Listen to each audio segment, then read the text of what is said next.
In the heart of Africa, where the sun kisses the land, there's a channel called Jubosmiles, where legends take a stand.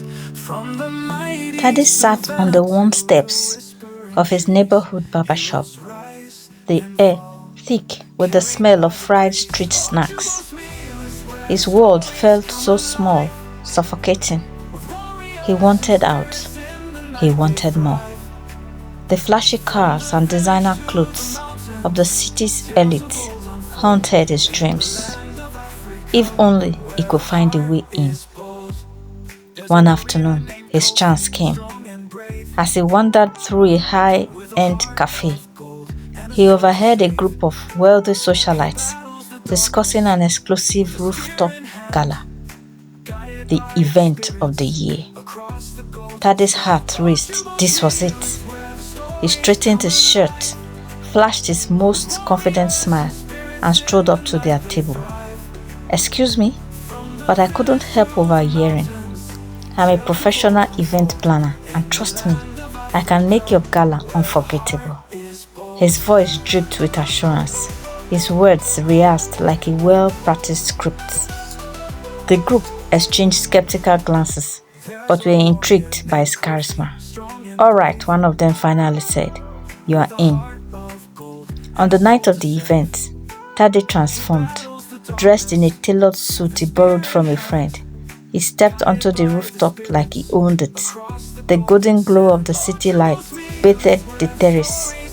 Champagne glasses clinked and laughter filled the air. Tade moved seamlessly through the crowd, charming everyone in his path. He tasted dishes he couldn't pronounce, shook hands with business moguls, and even slipped into photos that would grace high-end magazines. For a moment, he felt invincible, as if he belonged to this glittering world. But then, it started unraveling.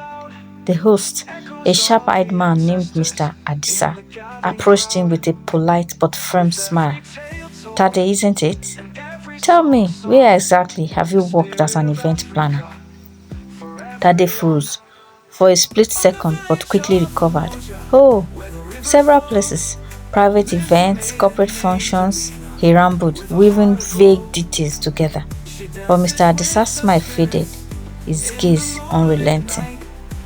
"You seem familiar, yet I can't place you. Are you sure we haven't met before?" The conversation was drawing attention. Guests began to murmur, their eyes narrowing at Tade. The weight of their stares pressed on him. For the first time that night, Tade's confidence faltered. Tade's throat tightened as Mr. Adisa's gaze pierced through his carefully constructed facade.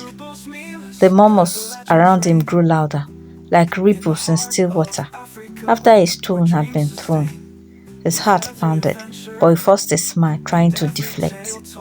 "Ah, Mr. Adisa, you know how it is in this industry. Faces blur, but our work speaks louder than our names." His voice wavered slightly, betraying the calm exterior he struggled to maintain. But Mr. Adisa didn't bite. He leaned in, his voice low but sharp enough to slice through Tade's bravado. "I know every top planner in this city, and you are not one of them. Who are you really?" The crowd began to close in, their curiosity morphing into suspicion.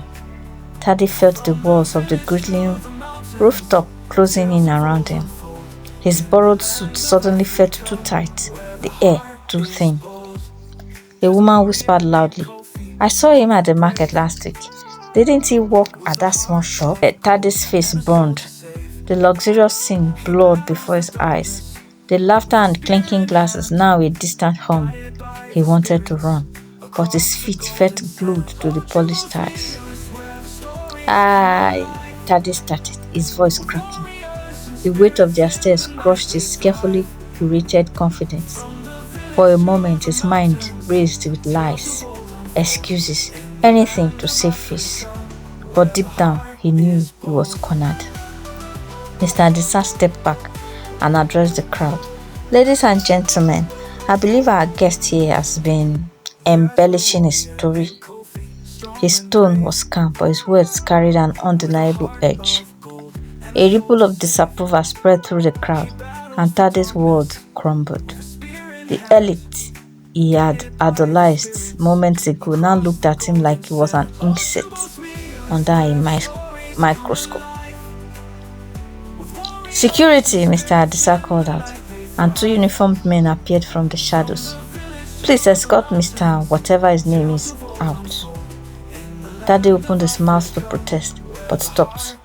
What was the point? His hands trembled as the guards gently but firmly took his arms, guiding him towards the exit. As he passed the guests, their faces blurred with a mixture of disdain and pity. A woman in a sparkling gown whispered to her companion, "How pathetic. Did he really think he could fool us?" The words stung more than he expected, cutting through his pride like a blade. The rooftop doors slammed shut behind him, and Tade found himself alone in the cold night air.